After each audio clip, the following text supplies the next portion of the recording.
सभी को praise the Lord. मैं आप सभी का यीशु मसीह के नाम से स्वागत करती हूँ। मेरे प्रियो, आज हम एक वचन पर मनन करेंगे जो हम पाते हैं यशायाह की पुस्तक और उसका 40वां अध्याय और उसका 31वां पद। यहाँ पर परमेश्वर का वचन हमसे कुछ इस प्रकार से कहता है, परंतु जो यहोवा की बाट जोहते हैं वे नया बल प्राप्त करते जाएंगे, वे उकाबों के समान उड़ेंगे, वे दौड़ेंगे और श्रमित न होंगे, चलेंगे और थकित न होंगे। आमीन, हालेलुया। मैं आपको बताऊं, यहाँ एक पक्षी का जिक्र है जिसका नाम उकाब है। और आपको मैं बताऊं, ये उकाब कोई मामूली सा पक्षी नहीं है मेरे प्रियो, इसकी क्वालिटी थोड़ी अलग है। ये एक अलग क्वालिटी का पक्षी है और परमेश्वर आपको इसी क्वालिटी का बनाना चाहता है मेरे प्रियो। कोई ऐसा वैसा नहीं, एक हाई क्वालिटी का आपको परमेश्वर एक स्टेटस देना चाहता है। आपको पता है, उकाब के समान नया बल प्राप्त करेंगे बता रहा है और उकाब के समान उड़ेंगे बता रहा है। आपको पता है कि उकाब एक ऐसा पक्षी तो सबसे हाई में, सबसे ऊपर ऊंचाइयों में, आकाश के सबसे ऊपर ऊंचाइयों में वो उड़ता है। हर पक्षियों की अपेक्षा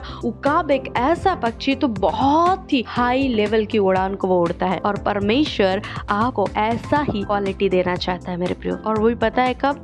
जब आप परमेश्वर की बाट जोहते हैं। अब परमेश्वर का बाट आप जोहेंगे कहाँ? परमेश्वर का इंतजार आपको कहाँ करना है? आप कहाँ वेट कर सकते हो परमेश्वर का? आप किस जगह परमेश्वर का वेट करोगे और परमेश्वर आपको ऊंचा उठाएगा? तो मेरे प्रियो, आप अपने जीवन के हर एक सिचुएशन पे, हर एक परिस्थिति पर और हर एक जगह, चाहे वो नौकरी का क्षेत्र हो, शादी के क्षेत्र हो, बच्चे के क्षेत्र हो, विवाहित जिंदगी का क्षेत्र हो, या फिर आपकी कोई भी आत्मिक जिंदगी की बातें हो, मेरे प्रियो, आपको वहाँ पर परमेश्वर का इंतजार करना है। आपको परमेश्वर के लिए वेट करना है। और जब आप परमेश्वर का वेट करोगे और धीरज धरकर परमेश्वर को अपना काम करने दोगे, तब परमेश्वर आपके अंदर नया बल देगा और आप आपके समान हाई क्वालिटी का उड़ान को भरोगे। इसका मतलब, उड़ान भरने का मतलब ये होता है मेरे प्रियो कि आपका जो स्टेटस है ना, वो वेरी हाई लेवल का होगा। जब इस वचन को मैं पढ़ रही थी तो मैं सोच रही थी कि उकाब पक्षी ही क्यों, कोई और पक्षी क्यों नहीं? कोई और भी तो पक्षी लिख सकता था, लेकिन यहाँ उकाब ही लिखा गया है क्योंकि उकाब की क्वालिटी कुछ ऐसी है मेरे प्रियो। और आपको बताऊं, जब मैंने इस उकाब के बारे में थोड़ा छानबीन करना शुरू किया, मैंने गूगल उठाया और गूगल में पूछना चालू किया कि उकाब की क्वालिटी क्या है, तो मैंने कुछ अद्भुत बातों को वहाँ पे देखा, वहाँ पे मैंने सुना। और पता है आपको कि उकाब पक्षी की क्वालिटी ये है कि एक तो वो बहुत हाई में उड़ान भरता है और उस ऊंचाइयों से ही वो नीचे रेंगता हुआ, नीचे दौड़ता हुआ, नीचे चरता हुआ छोटे छोटे खरगोशों को भी वो देख लेता है और अपना शिकार इतनी सतर्कता के साथ वो अपने शिकार को दबोचता है कि वो से छूट नहीं पाते हैं और वो शिकार को उठाकर ऊंचाइयों में लेकर जाता है मेरे प्रियो। आपको मैं बता दूं कि उकाब पक्षी की जो जीवन अवधि जो होती है, उसका जो जीवन काल होता है वो 70 साल का होता है। लेकिन यूं ही वो 70 साल नहीं जी लेता है, उसको वो 70 साल जीने के लिए बहुत और बहुत संघर्ष करना पड़ता है मेरे प्रियो। मैंने पाया गूगल में कि जब 40 वर्ष का ये कोई भी उकाब पक्षी जब 40 वर्ष को कंप्लीट करता है या 40 वर्ष का जब होता है तो वो बुजुर्ग हो जाता है और उसके पंखों में उतनी शक्ति नहीं होती कि वो ऊंचाइयों में उड़ सके। उसकी चोंच में वो ताकत नहीं रहता कि वो अपने शिकार को खा सके, ना उसके पंजों में वो ताकत रहती है कि वो अपने शिकार को दबोच सके, क्योंकि उसके नाखून हद से ज्यादा लंबे हो गए रहते हैं, जिसकी वजह से वो अपने शिकार पर बल नहीं लगा पाता है। और होता यूं है कि उसके पास दो चॉइस रहता है। 40 साल की उम्र में 2 ऑप्शन रहते हैं उसके पास में कि या तो वो 40 साल की उम्र में बिना शिकार किए यूं ही भूख से तड़प कर मर जाए, या फिर दूसरा ऑप्शन उसके पास ये रहता है कि 7-8 महीने के लिए वो अपने आप को एकांत में रखता है मेरे प्रियो। बिल्कुल अकेला वो अपने आप को पर्वत पर, ऊंचाइयों पर लेकर जाता, ऊंचे शिखर पर, ऊंचे पहाड़ पर लेकर जाता है और वहां पर जाकर वो उतने दिन तक अपने आप को शरीर में पीड़ाएं देता है। वो अपने चोंच को पत्थरों में मार मार कर तोड़ता है। काफी खून बहता होगा, काफी तकलीफ होते होंगे, लेकिन उसको पता है जब मैं इस चोंच को तोड़ूंगा ना तो नया चोंच आएगा। और उसको पता है कि जब ये चोंच टूट कर नए चोंच आएंगे तो उसके जीवन को वो और आगे तक जी सकता है। और एक समय आता है कि वो अपने चोंच चोंच को तोड़ डालता है और नया चोंच आता है। उसके बाद उस चोंच के द्वारा वो अपने पंखों को नोच कर फेंकता है, अपने पंखों को निकाल कर फेंकता है, जो पुराना और वजनदार हो चुका है, जो अब काम का नहीं रह गया मेरे प्रियो। काफी संघर्ष करने के बाद वो बेचारा 40 साल की उम्र में इतनी ऊंचाइयों पर आ पाया है। वो अच्छे से वो उड़ नहीं पाता, अगर वो शिकार को पकड़ ले तो वो अपने ऊंचाइयों में वो उड़ नहीं सकता, इसलिए वो अपने पंखों को निकाल फेंकता है और कुछ दिन के बाद नए पंख निकल आते हैं। वो अपने पंजों से नाखूनों को तोड़ डालता है, क्योंकि वो नाखून इतनी लंबी हो गई रहती है कि वो शिकार को दबोच नहीं सकती है, और इसके लिए वो अपने नाखूनों को तोड़ डालता है। और होता क्या है, कुछ दिन के बाद नए नाखून निकल आते हैं। वो बेचारा वहाँ बैठकर इंतजार करता है,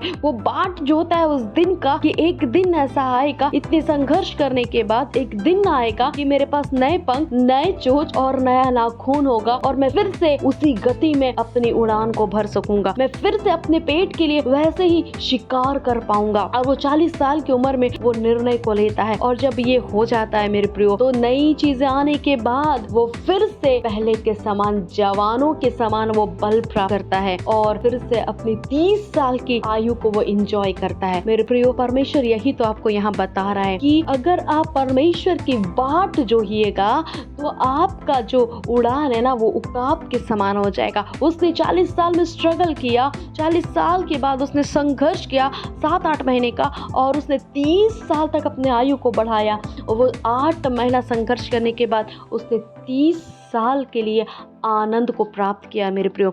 वैसे ही उसने वो इंतजार किया उस पहाड़ में बैठकर, उस शिखर पर बैठकर उसने नए पंख का, नए नाखून का और नई चोंच का इंतजार किया। आपको भी अपने सिचुएशन में अपने आप को धीरज के साथ रुकना है वहाँ पर, और परमेश्वर की बाट जोनी है। जब आप ऐसा करोगे तो परमेश्वर आपको नया बल देगा, और कोई ऐसा वैसा बल नहीं मेरे प्रियो, कोई ऐसा वैसा बल नहीं। अद्भुत बातें आपके अंदर दिखाई देंगी। जो सिचुएशन को आप नॉर्मली हैंडल नहीं कर पा रहे, जो सिचुएशन कई दिनों से आपके जीवन में पहाड़ बनकर अटका हुआ था, अगर आप धीरज धरकर परमेश्वर की बाट जोइएगा और परमेश्वर को अपना काम करने दीजिएगा, तो पहाड़ जैसा जो सिचुएशन था ना, वो बिल्कुल आप बहुत ही सुंदरता और बहुत ही सरलता के साथ से आप निकल पाओगे मेरे प्रियो। लेकिन बहुत जरूरी है कि उस जगह आपको परमेश्वर का धीरज के साथ में वेट करना है, धीरज धरकर परमेश्वर का इंतजार करना है मेरे प्रियो। ये बहुत जरूरी है। कई बार ऐसा होता है कि परमेश्वर आपके जीवन को बदलना चाहता है, कई बार ऐसा होता है कि परमेश्वर आपकी जिंदगी को बदलना चाहता है, और उसके लिए कुछ ऐसे सिचुएशन डालता है परमेश्वर, ताकि आप अपने जीवन में नई बातों को सीख सको और नया कुछ आपके जीवन में प्रभु जोड़ पाए ना। परमेश्वर आपके जीवन में कुछ नई बातों को निखारना चाहता है, आपको परमेश्वर ऊपर उठाना चाहता है, और आपको पता है वो करने के लिए कई बार परमेश्वर आपके जीवन में कुछ ऐसी बातों को डालता है। आप व्यवस्था विवरण की पत्री को जब पढ़ोगे, व्यवस्था विवरण उसका 32वां अध्याय और उसका 11वां पद में परमेश्वर का वचन वहाँ पे लिखा है कि जैसे उकाब अपने घोंसले को हिला हिलाकर अपने बच्चों के ऊपर ऊपर मंडलाता है, वैसे ही उसने अपने पंख फैलाकर उसको अपने परों पर उठा लिया। पता है यहाँ पर जो बताया जा रहा है कि उकाब जो है वो अपने घोंसले को हिला हिलाकर अपने बच्चों के ऊपर मंडलाता है। जब उकाब के बच्चे अपने घोंसले पे रहते हैं तो उकाब पक्षी जो अपने बच्चे को उड़ना सिखाती है, और उसके लिए वो क्या करती है, उसके घोंसले को वो बार बार हिलाती है और हिलाती है और हिलाती है। जब घोंसला हिलता है और उसका घर अशांत हो जाता है तो वो बच्चे क्या करते हैं, उड़ने का कोशिश करते हैं, वो अपने आप को खतरे से बचाने की कोशिश करते हैं।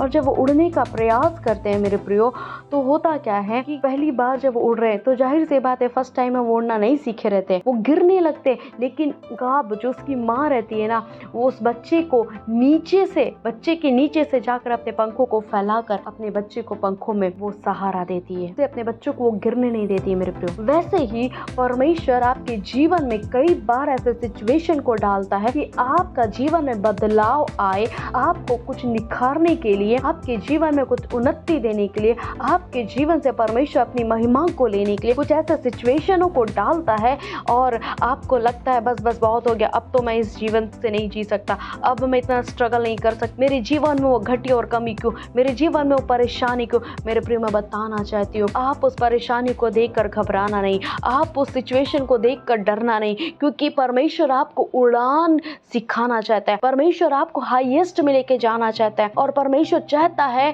कि आप ऊंचाइयों में जाओ, आप अपने कदमों को बढ़ाओ। जब आप गिरोगे ना, जब आप अपने आप को आगे बढ़ाओगे, जब आप उड़ने की कोशिश करोगे और आपको लगेगा कि मैं गिर रहा हूँ, मैं गिर रही हूँ, याद रखना मेरे प्रियो, परमेश्वर आपको अपने पंखों तले छुपा लेगा। आपको परमेश्वर अपने पंखों तले सहारा देगा। जैसे उकाब पक्षी देता है, वैसे ही परमेश्वर भी आपको अपने पंखों के आड़ में ले लेगा। मेरे प्रियो, मैं बताना चाहती हूँ, सिचुएशन कुछ भी हो, वहां पर परमेश्वर का इंतजार करिएगा। आपको पता है, जब इजराइलियों को मिस्र देश से परमेश्वर निकाल कर लाने के लिए कहता है मूसा से, उन लोगों के साथ 40 साल तक उस जंगल में अपने सफर को वो तय करते रहे। क्यों? क्योंकि उनका मन इतना कठोर हो चुका था, उनका जीवन इतना कठोर हो चुका था कि परमेश्वर उनको बदलना चाहता था, जिसके वजह से वो 40 साल तक वो सफर को करते रहे और करते रहे और करते रहे। लेकिन वहां पर परमेश्वर ने उनको खत्म होने नहीं दिया। परमेश्वर ने उनकी जान को बचाया। परमेश्वर ने उनको आकाश से मन्ना खिलाया। परमेश्वर ने उनको पानी पिलाया चट्टान से। मेरे प्रियो, इसका मतलब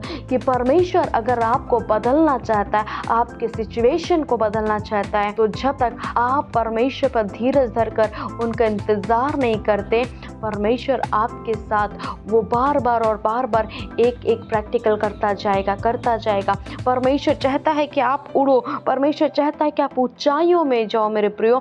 और जब तक आप ऊंचाई में नहीं चले जाते, तो तब तक परमेश्वर आपके जीवन में आपके घोंसले को हिलाता रहेगा और आप डर जाओगे। पर डरना मत मेरे प्रियो, याद रखना, परमेश्वर उकाब पक्षी के समान अपने पंखों में आपको छुपा लेगा, अपने पंखों में आपको उठा लेगा और आपको चोट नहीं लगेगी।